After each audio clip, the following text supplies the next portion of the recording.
Now that Dexter Resurrection has officially crossed its halfway point, fans have been flooding the internet with countless wild theories. But by far the most disturbing and unhinged of them all is the idea that Elsa, Harrison's girlfriend, will be killed by the newly introduced serial killer Rapunzel. At first, it's easy to write this off as pure speculation, but once you start connecting the dots and looking at the subtle clues hinting at her fate, you'll realize this theory makes a lot more sense than anyone's willing to admit. Elsa Rivera might have seemed like a background character when Dexter Resurrection first kicked off, but as the story continues to unfold, it's becoming pretty clear that she's anything but unimportant. We're first introduced to her at the Empire Hotel, the very place where Harrison Morgan ends up working after arriving in New York. Elsa is described as his vibrant and determined friend, but based on the way the show presents her, that bond might run deeper than just casual co-workers. She brings a kind of warmth and stability into Harrison's life that he clearly lacks, especially after the emotional chaos he's inherited from being Dexter's son. From the beginning, Elsa radiates resilience. She's 28 years old, a single mom to a young son named Dante, and still manages to handle the late night madness of the Empire Hotel without ever appearing overwhelmed.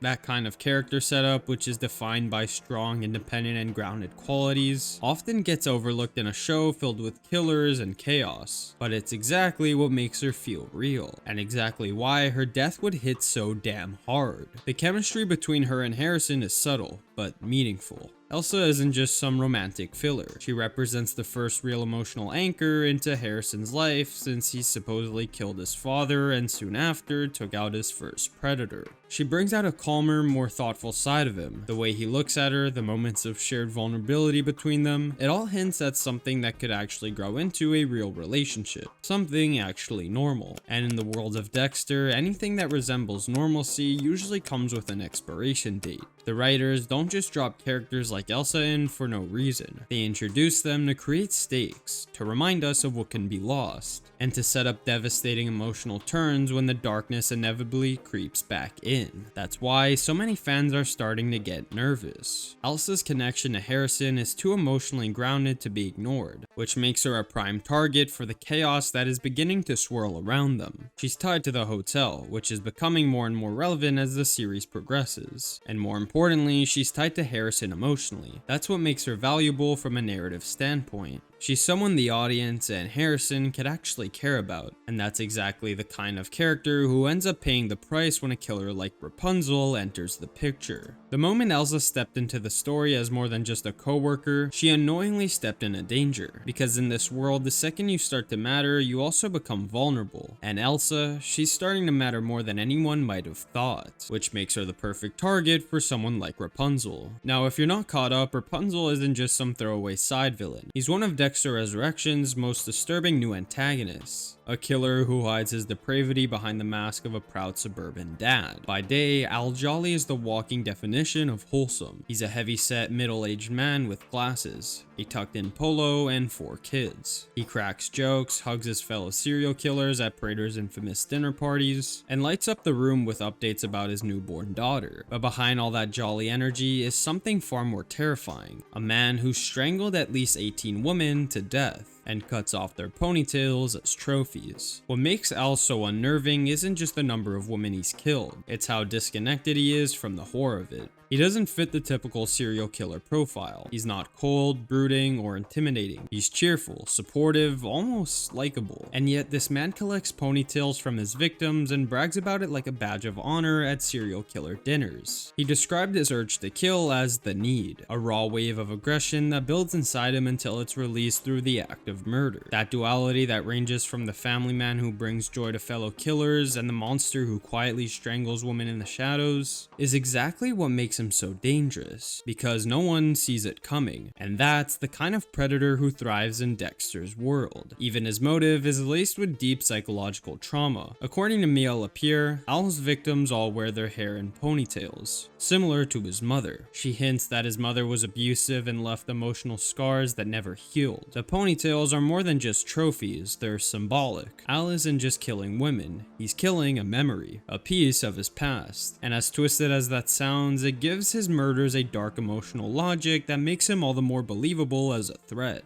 especially now that we've seen just how organized and comfortable he is in the presence of other killers, like it's just his second job. Let's not forget that Al isn't just some loner hiding in the woods. He's being bankrolled by Leon Prater, who literally pays these killers a bonus for every trophy they add to his growing collection. Al's already provided 6 ponytails, and he's clearly not done. And what makes the possibility even more chilling is how neatly Elsa fits into Rapunzel's victim profile without even realizing it. She's young, confident, and most importantly, always wearing her hair tied back when she's working long shifts at the Empire Hotel. That tiny detail, which the average viewer might write off as nothing more than a practical choice, could end up sealing her fate. We've already seen how the show likes to plant these quiet visual cues early on, letting them simmer in the background until they explode into something horrific. Imagine Harrison watching her from across the hotel lobby, completely unaware that someone like Al is lurking nearby, mentally adding her to his twisted checklist.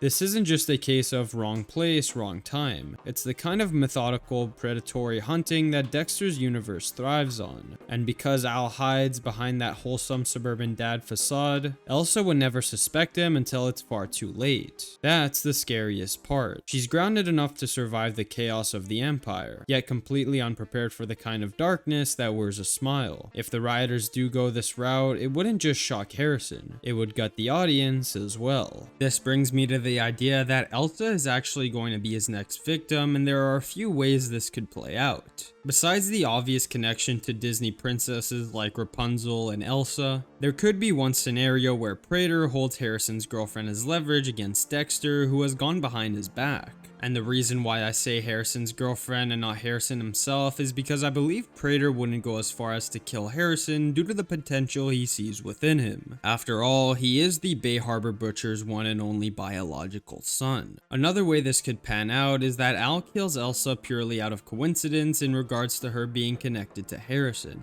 This would lead Harrison to acknowledge that with this type of life, nothing like love or relationships are able to survive. Not only would this repeat the cycle we've seen in Dexter's life with Rita and his sister Deborah, this could potentially turn things around completely for Harrison, but for the worse. This could possibly make Harrison truly turn into his father and essentially create a second traumatic event that would trigger him to want to take out bad guys. This would be a very interesting twist considering this season has been establishing that Harrison is nothing like his dad, and in fact he holds great regret and disgust for his kills. I could even see this happening towards the end, which would set up for a season 2, where he and Dexter are either teaming up and killing, or going against each other due to the hatred Harrison would have towards his father for being born into this chaotic life. Please leave your thoughts on this theory in the comments down below. If you enjoyed this video and would like ad-free early access content, please go check out my Patreon to see what interests you. As well, be sure to like and subscribe and join my Discord to discuss all your favorite pieces of media. Thank you all so much for watching, and I will see you all next time.